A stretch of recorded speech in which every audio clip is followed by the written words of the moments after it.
जब मैं मर के कब्र में पहुंचूंगा ना, तो वहाँ फरिश्ते जब मुझसे पूछेंगे मन रब्बुका मा दीनुका मा कुंता तक़ूलु फी हक़्क़ि हाज़र रजुल, तो मैंने ये नहीं कहना मन रब्बुका के जवाब में कि मेरा रब अल्लाह है। मैंने ये नहीं कहना मा दीनुका तेरा दीन क्या है, इसके जवाब में ये नहीं बताना कि मेरा दीन इस्लाम है।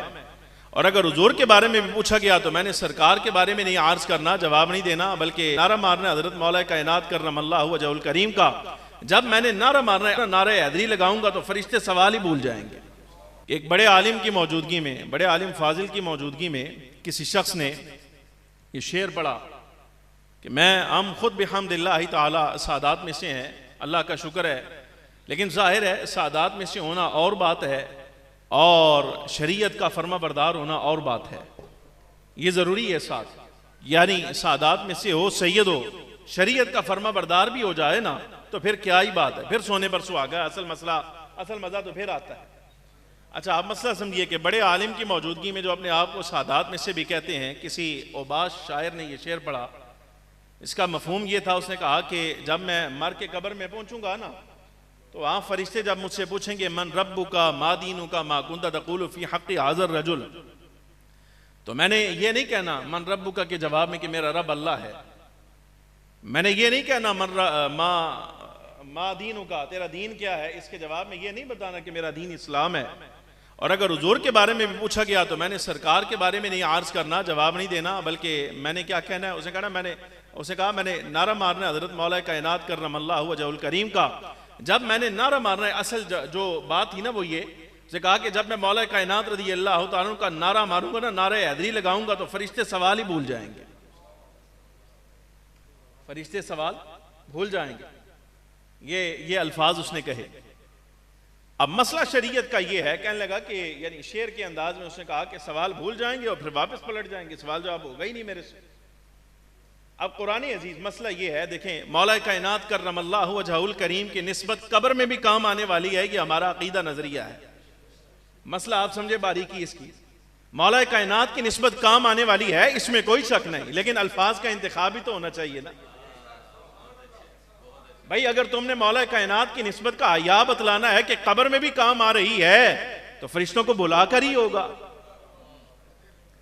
और फरिश्तों के बारे में तो कुरान अजीज के ये लफ्ज हैं, ला यासून अल्लाह मा अमरहुम, वो अल्लाह के हुक्म से आया है, वो जो अल्लाह के हुक्म से आया है, तेरे नारा मारने पर भूल कैसे जाएगा। मसला समझ आया कि नहीं आया? अच्छा, इससे आसान करके मैं मजीद आपको समझाऊं कि कुफारे मक्का थे, उनका अकीदा था मलाइका किराम के बारे में, कहते थे ये फरिश्ते फुरिश्ते कुछ नहीं होता, ये तो अल्लाह की बेटियां हैं, फरिश्ते अल्लाह की बेटियां हैं, ये लफ्ज कहा करते थे वो। अच्छा, उलमा फरमाते हैं कि ये जो आसमान में बसने वाले जितनी मखलूक है, यानी फरिश्ते सारे के सारे, ये आलिम की बख्शिश की दुआ इसलिए करते हैं कि जब रुए जमीन पर फरिश्ते की बेकदरी हो जाए और उससे उसका मनसब हटा दिया जाए, सैयदना जिब्रील अमीन अलैहिस्सलाम का हया न रहे, हजरत मीकाईल का न रहे, इसराफील का न रहे, मलकुल मौत हजरत इज़राईल अलैहिस्सलाम और दीगर फरिश्तों का हया न रहे, तो फिर आलिम बताता है कि अल्लाह रब्बुल आलमीन जल्ल व अला ने फरिश्तों को क्या शान अता फरमाई है।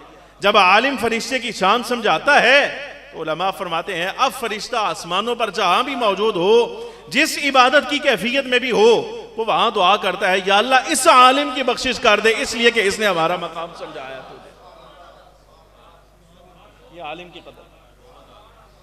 ये जमीन में बसने वाले जो हैं, ये बख्शिश की दुआ क्यों करते हैं? आप तो नहीं करते। मौलवी साहब को तनख्वाह देनी पैंदी, आलिम को तनख्वाह देनी पड़ती। अच्छा, बहरहाल शाह अब्दुल अजीज साहिब रहमतुल्लाहि ताला अलैह का एक जुमला है, मैं अक्सर कहा करता हूँ, बड़ी अच्छी बात आपने फरमाई। शाह अब्दुल अजीज साहब फरमाते हैं कि ये जो तालिब इल्म की बेइज्जती करने वाला आदमी होता है ना, यानी जो तालिब इल्म की नाकदरी करे या आलिम की बेकदरी करे, शाह अब्दुल अजीज साहब फरमाते हैं इसका कम अज कम नुकसान उसकी ज़ात को ये होता है कि अल्लाह 3 नस्लों तक इसकी औलाद को इल्म से महरूम कर देता है। और जो शिकवे नहीं करते मदरसे में जाके कि सुना तो यही था कि उस्ताद जी बड़े तुझे काबिल उस्ताद हो, बड़े काबिल कारी हो, लेकिन अजीब बात है हमारा बच्चा तो आपसे पढ़ाया नहीं गया, ये हमारा बच्चा स्कूल में पोजीशन होल्डर था, ये आपसे चल ही नहीं रहा। तो मैं खुद पढ़ाता हूँ, मेरे से अगर आकर कोई कहे ना ऐसे, तो मैं कहता हूँ अपनी पिछली जिंदगी पर गौर कर, शायद हो सकता है कि और किसी की औलाद का फर्द ऐसे कुरान पढ़ने के लिए जा रहा हो और तूने उसके बारे में हल्का जुमला कह दिया हो, अब वो तेरा किया तेरी औलाद के आगे आ गया, इसमें मेरा क्या कसूर रह गया है? गुजारिश समझ आ रही कि नहीं आ रही? अच्छा, बहरहाल अब ये मसला समझिएगा। हुजूर फरमाते हैं नबी पाक सल्लल्लाहु अलैहि वसल्लम, ज़मीन में बसने वाली भी जितनी मखलूक़ात हैं ये भी सारे के सारे आलिम की बख्शिश की दुआ करते हैं। क्यों करते हैं? काजी ज़ैदानी रहमतुल्लाह अलैह ने बड़ा खूबसूरत जुमला लिखा। फरमाया ये इंसानों को छोड़ दो, बाकी ये जो जानवर हैं ना मखलूक़ात में, इंसानों के अलावा जानवर हैं, काजी ज़ैदानी रहमतुल्लाह अलैह फरमाते हैं कि जानवर दो किस्म के होते हैं। बाज़ ऐसे हैं जिनको अल्लाह ने तुम्हारी खिदमत के लिए पैदा किया है, तुम उनको खाते भी हो, उन पर सवारी भी करते हो, कुछ जानवर ऐसे हैं। और कुछ जानवर ऐसे हैं कि जो हराम है।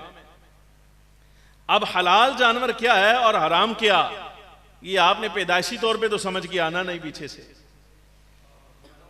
तो जो है हलाल जानवर कौन सा है और हराम कौन सा है, ये तो आपको यही मिंबर से पता चलेगा ना। आप कहें हमें मालूम है ब्रॉयलर हलाल है, देसी भी हलाल है, बकरा हलाल है, तो हम हक बजानिब हैं आपसे ये पूछने में कि जनाब आपको किसने बताया है। तो आप यही कहें कि जनाब पीछे कोई ना कोई आलिम है, कोई असल तो ऐसी मौजूद होगी जिसने समझाया आपको ये हलाल है ये हराम। लेकिन एक बात और है, वो ये कि जो हलाल जानवर अल्लाह रब्बुल आलमीन जल्ल व अला ने तुम्हारे लिए तुम्हारी खिदमत के लिए पैदा किया है, जिसको तुम खा लेते हो, उसको खाने से पहले उसका एक हक है। पता नहीं आपको मालूम है या नहीं, बहरहाल उस जानवर को जरूर मालूम है। वो हक उसका क्या है कि जब आपने उसके हलक पे छुरी चलानी है ना ज़बह करने के लिए और उसका गोश्त इस्तेमाल करने के लिए, वो जानवर जानता है कि मेरा हक है कि गर्दन अगरचे काट दी जाए, लेकिन ये कहकर काटी जाए बिस्मिल्लाह अल्लाह अकबर।